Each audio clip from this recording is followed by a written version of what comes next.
તો લોકસભાની ચૂંટણી 2024 માટે મતગણતરીની શરૂઆત થઈ ચૂકી છે। લોકશાહીના સૌથી મોટા પર્વના પરિણામો આવવાની આ શરૂઆત સૌથી પહેલા બેલેટ પેપરના મતની ગણતરી થઈ રહી છે।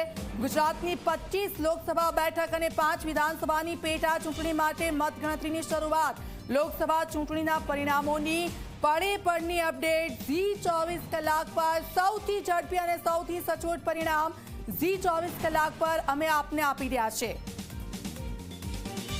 તો 8 વાગ્યાનો સમયગાળો, અલગ અલગ જે કેન્દ્રો છે મતગણતરી કેન્દ્રો કે જ્યાં શરૂઆત થઈ ચૂકી છે। 26 કેન્દ્રો પર મતગણતરીની શરૂઆત।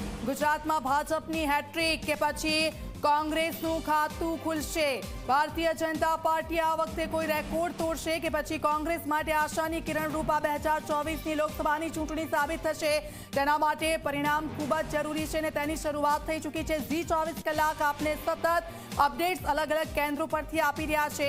ત્યારે બીજી તરફ જે ઉમેદવારો છે એ ઉમેદવારો પણ પરિણામને લઈને ક્યાંક ને ક્યાંક તે લોકોમાં પણ ચિંતા જે જગ્યાએ મતગણતરી ચાલી રહી છે અને બહારની જે વ્યવસ્થા છે એ વ્યવસ્થા અહીંયા સીધી રીતે દેખાય છે। સ્વાભાવિક છે કે દરેક સીસીટીવીમાં ક્યાંક ને ક્યાંક જોવા જઈએ તો ક્યાંક ને ક્યાંક સ્ટોર રૂમ છે, સ્ટ્રોંગ રૂમમાંથી જે ઈવીએમ નીકળે છે એ ઈવીએમ લઈ જવામાં આવે છે। તેમાં ક્યાંય પણ કોઈ જાતની છેડખાની કરવામાં નથી આવતી કે આવે એ પ્રકારની માહિતી સીધી રીતે મેળવી શકાય છે। સ્વાભાવિક છે કે અત્યાર સુધી સતત આટલા વખત જ્યારથી સ્ટ્રોંગ રૂમ બન્યો ત્યારથી આ સીસીટીવી સતત રીતે મોનિટરિંગ કરે છે ને એટલે કહી શકાય કે છેલ્લા જે સ્ક્રીન દેખાય છે અહીંયા ઈવીએમ પડ્યા છે ને ઈવીએમથી અહીંથી બંદોબસ્ત પણ એટલો જ ગોઠવવામાં આવ્યો છે ને તેમાંથી નીકાળીને સીધી રીતે લઈ જવામાં આવશે। સ્વાભાવિક છે કે અહીંયા મોનિટરિંગ માટે પણ એક મોટી સંખ્યામાં લોકો સીધી રીતે કર્મચારીઓ અધિકારીઓ છે એમને બેસાડવામાં આવ્યા છે અને આ સ્ટ્રોંગ રૂમનું જે સીધું મોનિટરિંગ છે એ મોનિટરિંગ સીધી રીતે કરવામાં આવશે।